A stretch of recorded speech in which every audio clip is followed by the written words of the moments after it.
आज के कार्यक्रम के आयोजक सुभाष सेना के संस्थापक, राष्ट्रीय अध्यक्ष, कानपुर जिला एवं सत्र न्यायालय के अधिवक्ता छोटे भाई आलोक मिश्रा जी को बहुत बहुत धन्यवाद कि आपने नेताजी सुभाष चंद्र बोस पर इतना शानदार कार्यक्रम आयोजित किया है। इस कार्यक्रम में पधारने के लिए आप सभी का आभार और मंचासीन हमारे बड़े गुरुतुल्य पूर्व न्यायाधीश, नैतिक पार्टी के राष्ट्रीय अध्यक्ष, राष्ट्रीय विकल्प मोर्चा के राष्ट्रीय संयोजक, आज के कार्यक्रम के मुख्य अतिथि आदरणीय श्री सीवी पांडे जी, भारत में क्रांति जगाने वाले क्रांति नायक आदरणीय अनिल मिश्रा जी, जिनके नेतृत्व में राष्ट्रीय विकल्प मोर्चा गठित किया गया है और जो संविधानवादी समाज पार्टी के राष्ट्रीय संरक्षक की भूमिका में है। मंचासीन आदरणीय श्री हरेंद्रनाथ पांडे जी, संविधानवादी समाज पार्टी के राष्ट्रीय महासचिव। मंचासीन आदरणीय कैप्टन केसी मिश्रा जी, संविधानवादी समाज पार्टी के पूर्व सैनिक प्रकोष्ठ के राष्ट्रीय अध्यक्ष जी। आज हम लोग इस कार्यक्रम में नेताजी सुभाष चंद्र बोस को याद करने आए हैं, लेकिन केवल इतिहास में उन्होंने क्या किया यहीं तक नहीं सीमित रहेंगे। वर्तमान में नेताजी के विचारों की जरूरत क्या है, उसकी पूर्ति कैसे होगी, इस पर भी चर्चा करेंगे। यह कानपुर की धरती वो धरती है जहां 1857 की क्रांति की ज्वाला धधकी थी और यहां नाना साहब के नेतृत्व में लड़ाई लड़ी गई थी। 16 दिन के लिए कानपुर में अंग्रेजों की सत्ता उखाड़ फेंकी गई थी। 1857 की क्रांति में क्रांति की जननी इस भूमि कानपुर में मेरा आना मेरे लिए एक सौभाग्य का सूचक है। मैं यहां से अपने क्रांति की यात्रा को और धार देकर अपने अभियान को और तेज करके वर्तमान में जो गुलामी की बेड़ियां हमारे पैरों में बांध दी गई हैं, जो हमारे समाज को संविधान में संशोधन करके प्रतिबंधित कर दिया गया है, मैं भी बताऊंगा कि आप प्रतिबंधित कैसे हुए हैं। मैं चाहूंगा कि हमारे आज के इस कार्यक्रम में हमारे इस पॉम्पलेट को आप तक वितरित कर दिया जाए। जो हमारे संविधान प्रहरी साथी हैं, आदरणीय सत्य कुमार सिंह जी, निधि तिवारी जी, आप लोग सहयोग करिए इस पॉम्पलेट को बंटवाने में। संविधान के जरिए आपको प्रतिबंधित बनाया गया है, वो इस पॉम्पलेट में लिखा गया है। नेताजी सुभाष चंद्र बोस अंग्रेजों के द्वारा जब देश गुलाम था उसके खिलाफ लड़े थे। आपको मैं एक सवाल पूछूंगा, हाँ आप लोग केवल इधर देखिएगा, ये वाला पंपलेट का ये हिस्सा, पीछे वाला बाद में खुद ब खुद देख लेंगे, आगे वाले इस वाले हिस्से को देखना है। सामान्य जन चेतना मंच का मैं संस्थापक हूं। सामान्य जन में चेतना प्रसारित करने के लिए यह संगठन स्थापित हुआ है। जिस समय देश गुलाम था, पहला चुनाव 1937 में हुआ था। हम सबके पुरखे उस समय चुनाव लड़ने के लिए आजाद थे। हम सबके पुरखे हर सीट पर चुनाव लड़ सकते थे। 1923 में स्वराज पार्टी का गठन हुआ था, पंडित मोतीलाल नेहरू ने किया था। 1925 में चुनाव हुआ, हमारे पुरखे चुनाव लड़ सकते थे। लेकिन आज अगर चुनाव होता है, नगर निगम का चुनाव होता है, तो पता चलता है कि आपकी जात के लिए प्रतिबंध लगा है क्योंकि सीट आरक्षित है। ऐसा होता है कि नहीं होता है? ऐसा होता है ना। लोकतंत्र आया है और हमारे हिस्से प्रतिबंध आया है। ये कैसा लोकतंत्र है? यह लोकतंत्र नहीं है। यह जिसको लोकतंत्र कह के हमको भ्रमित किया जा रहा है, अगर उसमें चुनाव लड़ने पर हमारे पर प्रतिबंध है तो काहे का लोकतंत्र? हमारे परीक्षा में फॉर्म भरने पर रोक है, हमारे प्रमोशन पर रोक है, नौकरी पाने पर रोक है, चुनाव लड़ने पर रोक है, और अब हमारे बोलने पर भी रोक है, क्योंकि जैसे ही आप कुछ बोलेंगे यूजीसी लग जाएगा, SC/ST एक्ट लग जाएगा, SC/ST एक्ट लग जाएगा। अब ये पन्ना जो आपको दिया गया है वो क्यों दिया गया है? ये पन्ना इसलिए दिया गया है कि इसमें जरा नाम पढ़िए प्रधानमंत्रियों के। आप सबसे आग्रह है कि प्रधानमंत्रियों के नाम पढ़िए। ये सारे प्रधानमंत्री कौन हैं? इन्हीं प्रधानमंत्रियों की सरकारों में प्रतिबंध लगा है। और सबसे ज्यादा प्रतिबंधात्मक कानून ये जो 17 इसमें पन्ने में लिखे हुए हैं, उसमें सबसे ज्यादा बार नाम किसका आया है? जरा देखिए, बताइए, सबसे अधिक बार नाम किसका आया है? अटल बिहारी वाजपेयी। जिस अटल बिहारी वाजपेयी के लिए हम लोग जान देते थे, वो हमारी आजादी छीन लिया। आप सुनते होंगे कि -40 वाला डॉक्टर बन जा रहा है, 500 में से 9 नंबर पाने वाला शिक्षक बन जा रहा है। ऐसा मूल संविधान में नहीं था। ऐसा कैसे लिखा गया, कहां से लिखा गया? आप इसमें इस पन्ने में क्रम संख्या 11 देखिए, क्रम संख्या 11, इस पन्ने में क्रम संख्या 11 देखिए आप। इस संविधान का निचोड़ है। क्रम संख्या 11 पर क्या लिखा है? क्रम संख्या 11 सन 2000, पार्टी यानी सरकार किसकी? भाजपा की। प्रधानमंत्री का नाम अटल बिहारी वाजपेयी। संविधान संशोधन 82वां। और क्या इन्होंने लिखा है संशोधन करके? SC/ST के लिए मेरिट में छूट मिलेगी। और अनुच्छेद कौन सा? अनुच्छेद 335। अनुच्छेद 335 के बारे में कभी आपसे वोट मांगे थे कि तुम हमको वोट दो, हम प्रधानमंत्री बनेंगे तो उसको काट छांट देंगे? नहीं मांगे थे। धोखा दिया इन लोगों ने, धोखा दिया है हमारा वोट लेकर, हमारा विश्वास लेकर के। तो आप ये मत समझिएगा कि यूं ही हमारे भाई आलोक मिश्रा कह रहे हैं कि ये वही दशा है जो आजादी के समय की थी। आप ये मत समझिएगा कि वही दशा यूं ही कह रहे हैं। वास्तव में वो दशा है, उस दशा से ज्यादा बड़ी दुर्दशा है जिस समय जरूरत थी नेताजी सुभाष चंद्र बोस की। आप इसमें पढ़ते जाइए, नीचे 1 2 3 4 5 लिखा हुआ है। आप नीचे वाला देखिए, नीचे वाला क्रम देखिए, 1 2 3 4 5। भाजपा नरेंद्र मोदी SC/ST एक्ट में संशोधन करके अपराधों को बढ़ाकर 22 से 47 कर दिया। ये वही नरेंद्र मोदी है जिनको आप हिंदू हृदय सम्राट कहते थे ना। क्या इन्होंने 2015 में ऐसा संशोधन करने से पहले आपसे विश्वास मांगा था? क्या घोषणा पत्र में ऐसा लिखा था? फिर 2016 में SC/ST नियमावली को बदल दिया और हमारे खिलाफ FIR लिखवाने वाले के लिए न्यूनतम 25,000 तत्काल थाने से 2 लाख तत्काल देने का कानून बनाया है, जिसमें अब 40% वृद्धि करके 12.5 लाख तक का कानून बनाने का प्रस्ताव ला दिया है। ये है आपके नरेंद्र मोदी। अब चलिए, ये तो हमारे फेसबुक से, यूट्यूब से आप लोग देखते होंगे। अब इस पन्ने को आप पलट लें, आपसे आग्रह है। दूसरी तरफ फेसबुक ID हमारी लिखी है, यूट्यूब चैनल लिखा है। आप उस पर जाइए और सर्च करिए। और फिर एक सहयोग मैं मांगता हूं, और वह सहयोग क्या है? आपसे सहयोग मांगते हैं लोग तन का, मन का, धन का। मैं इसको सबसे कमजोर मानता हूं। नेताजी सुभाष चंद्र बोस ने क्या मांगा था? तुम हमें खून दो, हम तुम्हें आजादी देंगे। हम ये भी नहीं मांगते क्योंकि खून अनमोल है, तो जो सस्ता है वो भी नहीं मांग रहे, जो अनमोल है वो भी नहीं मांग रहे हैं। हम थोड़ा संतुलित मांग रहे हैं। आप हमारे पर विश्वास करो, आप हमारे पर विश्वास करो। हम आपके गुलामी की जंजीरें काट फेंकेंगे, उखाड़ फेंकेंगे। आप हमारे पर विश्वास क्यों करो?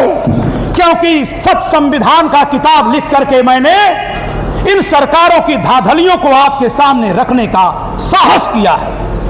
इसमें हमने लिखा है, जब हमारे क्रांति नायक बड़े भाई अधिवक्ता श्री अनिल मिश्रा जी ने बिगुल फूंका और यह बताया कि संविधान का निर्माता कहलाने का श्रेय आदरणीय श्रद्धेय सर BN राव जी को है, और उसी समय आपके द्वारा जब ये बिगुल फूंका गया तो विरोध में अंबेडकर महासभा के तले SC/ST IAS एसोसिएशन के बैनर तले भोपाल में एक कार्यक्रम हुआ और उस कार्यक्रम में IAS संतोष वर्मा ने एक बहुत घिनौनी बात कही थी। 23 नवंबर 2025 को उसने कहा था कि हम आरक्षण तब छोड़ेंगे जब ब्राह्मण अपनी बेटी हमें हमारे बेटे के लिए दान कर दे। यहां तक बर्दाश्त था, लेकिन जब अगली लाइन उसने बोली कि या फिर अपनी बेटी भेज दे हमारे बेटे के पास सोने के लिए, जुबान खींच ली जाएगी संतोष वर्मा तुम्हारी भी और तुम्हें संरक्षण देने वाली इन सरकारों की भी। तुम बहुत बड़े गफलत में हो। यह कान खोल करके सुन लो और आंख देख करके पढ़ लो कि जितने संशोधन दे करके तुम्हें सुरक्षा देने का काम किया है वो हमारे समर्थन से बनी सरकारों ने हमारे साथ विश्वासघात करके किया है। 67 सीटों वाली मायावती को अटल बिहारी वाजपेयी प्रधानमंत्री मुख्यमंत्री बनाता है। 67 सीटों का मतलब क्या होता है? 425 सीटें थी उत्तर प्रदेश विधानसभा में, 425 में 67 सीटें थी। जो लोग सवर्णों को कमजोर समझते हैं, जो कहते हैं वोट हमारा कम है, आज मैं आपको कुछ आंकड़े दिखाता हूं, फिर अपनी बात आगे बढ़ाता हूं। साथियों, वर्ष 1993 में चुनाव हुआ था, मिले मुलायम कांसी राम। उस चुनाव के बाद रिजल्ट आया था, कल्याण सिंह की सरकार नहीं बन पाई थी और उस समय मुलायम सिंह यादव जी मुख्यमंत्री बने थे। आपको लगता होगा कि पूर्ण बहुमत मिल गया था। मिले मुलायम कांसी राम 85 का नारा लगा कर आए थे, उससे कठोर नारा कभी नहीं लगा था, आज तक नहीं लगा है। कितनी सीट जीते हैं? 425 में से केवल 176। सरकार बनाने के लिए 213 चाहिए थी, पूरी सीट नहीं थी उनकी। 109 सीटें सपा की और 67 सीटें बसपा की। 67 सीटों वाली बसपा को अटल बिहारी वाजपेयी ने समर्थन देकर मुख्यमंत्री बनाया। अगली बार फिर चुनाव हुआ 96 में, कांसी राम मुलायम सिंह अलग अलग चुनाव लड़े, फिर 67 की 67 सीटें मिली बसपा को, फिर मुख्यमंत्री बनाया अटल बिहारी वाजपेयी ने। फिर 1998 में चुनाव हुआ, इस बार बसपा को सीटें मिली 98, फिर अटल बिहारी वाजपेयी ने उनको मुख्यमंत्री बनाया। 3 बार तो उन्होंने बनाया, चौथी बार सतीश चंद्र मिश्रा ने नारा लगाया कि हाथी नहीं गणेश है, ब्रह्मा विष्णु महेश है, तो सरकार बनी। कौन है जनसंख्या का दम भरने वाले? आए आंकड़ों का मूल्यांकन कर ले आज। लेकिन हमारे पीठ में छुरा कौन घोपा है? मैं अब दूसरी किताब दिखा रहा हूं, आपके पैरों के तले जमीन खिसकने वाली है सच्चाई सुनकर। यह किताब नरेंद्र मोदी सरकार ने 2020 में छपवाई है। 2020 में यह NCERT की कक्षा 12 का इतिहास की किताब है। आप में से किसी को खबर नहीं है, इस नाते थोड़ा ताना आप भी सुनिए चाणक्य वंशियों। जब पढ़ना लिखना बंद कर दिए, एक नफरती के कहने पर उसकी वीडियो रात दिन देखते हैं, आप नरेंद्र मोदी की बात मैं कर रहा हूं, तो आपके साथ कैसा कैसा घात होगा कौन बताने आएगा। आप इस किताब को देखिए, यह भारत के इतिहास को पढ़ाने वाली कक्षा 12 की NCERT की किताब है। NCERT इसका ये सरकारी विभाग छापता है, national council of educational research and training. आप अब तक पढ़ते आए हैं, हम लोग तैयारी किए हैं, अब तक आप पढ़ते आए हैं। वैदिक काल पढ़ते थे ना, वैदिक साहित्य, वैदिक काल, वैदिक ग्रंथ, इस किताब में हटा दिया गया है। उसकी जगह पर लिखा है ब्राह्मण काल, ब्राह्मण ग्रंथ लिखा है। चलिए ये भी हम बर्दाश्त कर लेंगे। इस किताब में यह बता दिया गया है कि हड़प्पा की सभ्यता का विनाश इंद्र नामक अपराधी ने किया था। उसने बालकों का, महिलाओं का, बच्चों का, बूढ़ों का नरसंहार किया था। पृष्ठ संख्या 18 पर है, पृष्ठ संख्या 18 पर इस किताब में लिखा हुआ है। जिसको विश्वास न हो वो आकर देख ले, फौरन 18 नंबर निकालिए। साथियों, इसीलिए कहा था कि न तन का साथ चाहिए, न मन का साथ चाहिए, न धन का साथ चाहिए, और न तो कहता हूं कि आप मुझे खून दो मैं आजादी दूंगा। आप मुझे विश्वास दो, मैं आपकी आंखें खोलूंगा। ये पेज संख्या 18 पर लिखा हुआ है। हे चाणक्य वंशियों, जय श्री राम का नारा लगाने वालों, और अब मैं तो जदुवंशियों से भी कहूंगा, इस किताब में एक बहुत बड़ा षड्यंत्र है। आगे चल के महाभारत नामक ग्रंथ की धज्जी उड़ाई गई है। पूरे किताब में कहा गया है कि ब्राह्मणों ने कैसे कैसे ग्रंथ लिखे, एकदम यही शब्द है, एकदम यही शब्द है, जिससे ब्राह्मणवाद पनपा, और उसमें महाभारत ग्रंथ का इसमें जगह जगह उद्धरण दिया गया है। इसमें दिखाया गया है, और यदुवंशियों पर भी हमला ये लोग क्यों करने आ रहे हैं बता रहा हूं आपको। ये किसी को नहीं छोड़ेंगे, सब पर हमला करेंगे, किसी भी जात के आप हों सबको बांटेंगे। ये आपके सामने नारा लगाते हैं बटोगे तो कटोगे, तो किताब में क्यों बांट रहे हो? तो अभी आप इस किताब में अपने घर पर जाइएगा, और आपके घर से कितनी दूर है पुस्तक बेचने वाली दुकान का स्थान, किताब जहां बिकती है कितना दूर है? 10 मिनट खड़ा होकर के देख लीजिएगा, और नहीं तो मेरी वीडियो देखेंगे तो उस वीडियो में मैंने पूरी वीडियो बना करके डाल दिया है, अपलोड कर दिया है।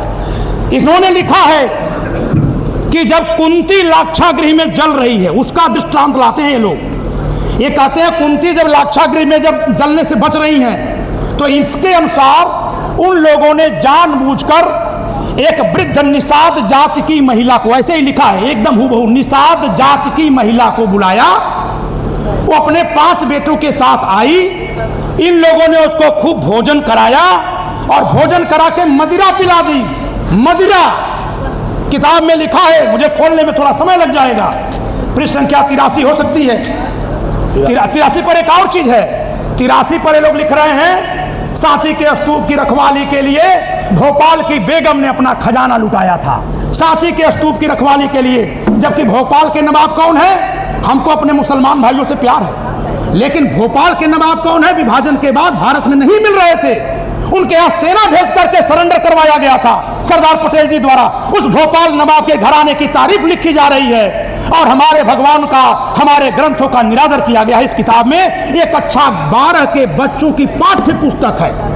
और अभी जब मैंने इस पर वीडियो बनाकर अपलोड की है, तो हमारे एक शिक्षक भाई उत्तर प्रदेश बोर्ड की भी किताब भेजे हैं हमको, हूबहू यही सारे जहरीली बातें लिखी हैं।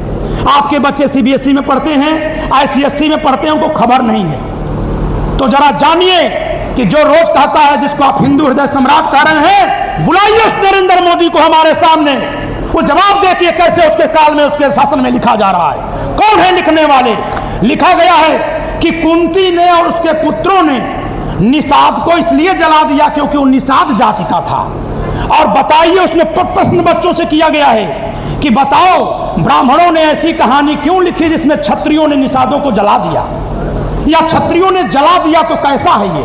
ये प्रश्न पूछा गया है आपके इस किताब में। ये सरकारी किताब है, अभी परसों से मैंने इस पर काम आरंभ किया है। तो अभी आप देखिए कि अटल बिहारी वाजपेयी को हम लोग बहुत मेहनत से लाए थे, बीपी सिंह को हटाए थे ना, उसी समय तो अटल बिहारी वाजपेयी को लाए थे।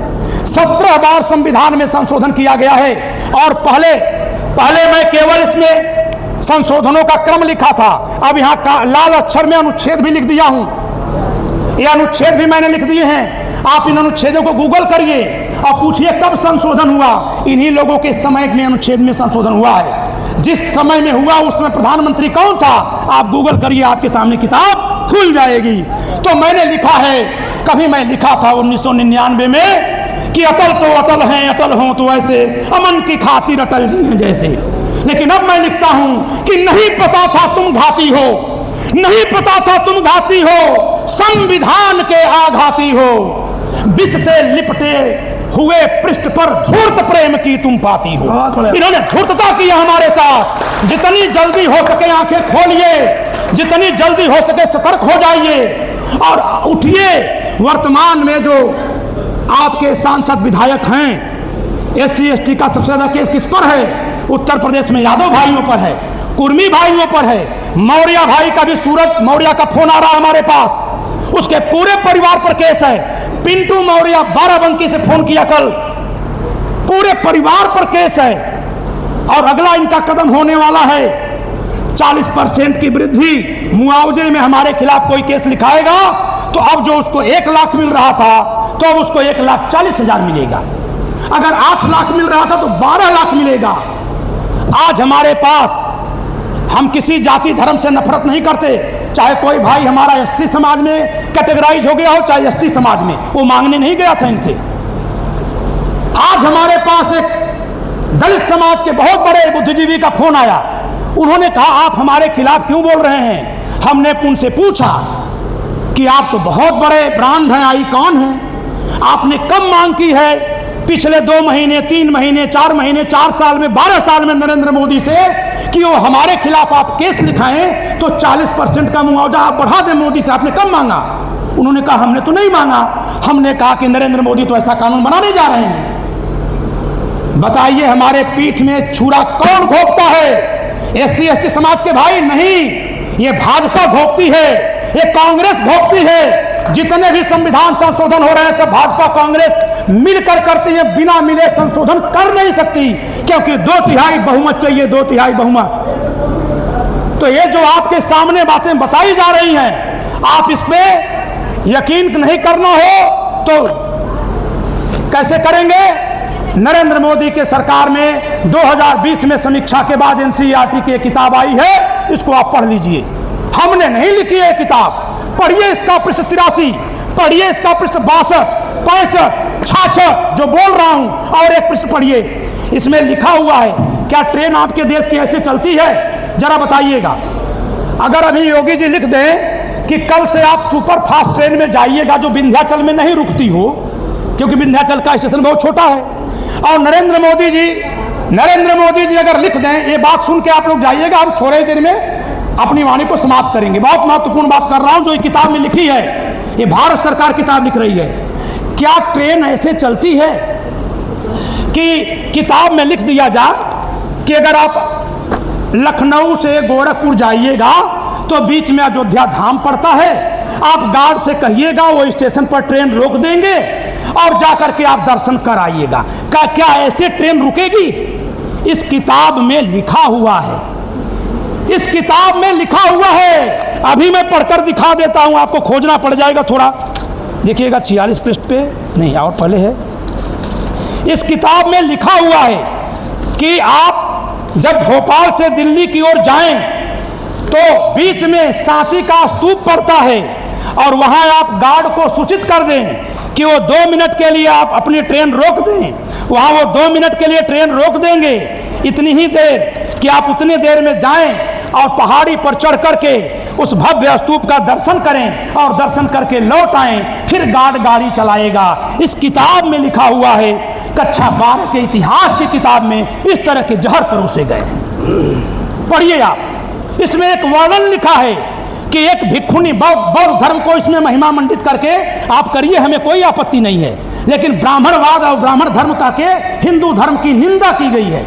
इसमें एक कहानी लिखी है इस कक्षा 12 की किताब में, इतिहास की सरकारी किताब में, कि एक भिक्षुणी, बौद्ध भिक्षुणी नदी से पानी लेने जाया करती थी, और वहां नदी में एक ब्राह्मण स्नान करता था ठंडे के दिन में। उसको देखा नहीं गया, उसने कहा हे ब्राह्मण तू ठंडे पानी में क्यों स्नान कर रहा है। तब उसने कहा, ब्राह्मण ने कहा कि हम अपने को शुद्ध करने के लिए स्नान करते हैं।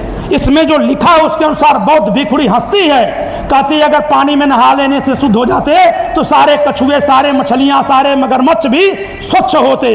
और फिर नीचे क्वेश्चन लिखा है कि बच्चों इस कथानक को पढ़कर बताओ कि बुद्ध की शिक्षा में और ब्राह्मणों की शिक्षा में क्या अंतर है। ये सवाल है जो अभी आ गया था ना कि धूर्त कौन होता है, विकल्प में पंडित आया था, हम लोग सड़कों पर उतर रहे थे, उस जहर का स्रोत यहाँ है इन किताबों में। इसी नाते चूंकि ये 2022 में किताब छप गई थी कोरोना के बाद, तो आपके हमारे बच्चे भी अगर इस किताब को पढ़ेंगे तो क्या बोलेंगे, वो बोलेंगे ब्राह्मणवाद मुर्दाबाद। तो आदरणीय अनिल मिश्र जी ने जो कहा कि ब्राह्मणवाद कह के हमारे जाति सूचक गाली दिलवाई जा रही है, वो गाली दिलवाने का काम वो करता है जो हमारे वोट से सत्ता में बैठा है।